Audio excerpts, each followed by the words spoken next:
Президентибиз баягы президенттикке жаңы кандидатурасын коюп атканда ыйман сабагын киргизүү боюнча бүт жерде программасын айтып өткөн эле.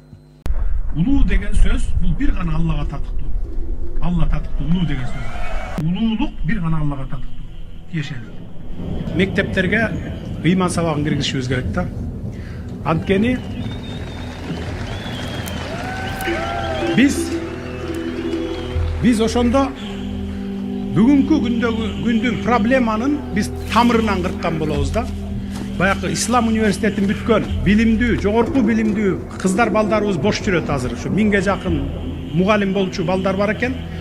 Ошолорду баягы сабак бердирип, анан кийин бир динде өзүбүздүн баягы муфтияттын направлениясы менен алып кетсек, ошондо бир 10-15 жылдан кийин анан кийин бардыгы бир нукка түшөт эле деген менин бир оюм бар да.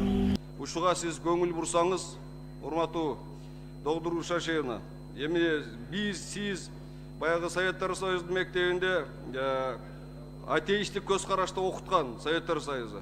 Бирок эми азыр мына Россиянын президенти Путин дагы барып өзүнүн побуна сыйынып атат, Кудай бар экендиге ишенип. Биз светский мамлекетте жашаганыбыз менен биз мусулмандын баласыбыз.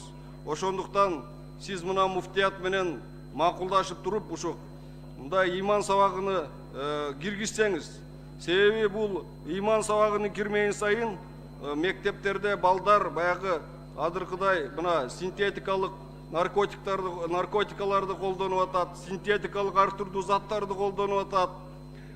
Ушул нерсени токтотконго мына өтө чоң жардам болот эле. Ыйман сабагы кирмейин сайын эч ким баягы жаш балдар, адам баласы туура жолго түшпөйт. Урматтуу доктор Ушашевна, ушуну сизден сунуш, ушу муфтият менен бирдикте кайсы сабактан башташ керек, ушуну колго алсаңыз. Рахмат сизге, ишиңизге ийгилик. Сунушты эске алабыз. Рахмат, кийинки сөз Токтошев Эмил Токтакунович.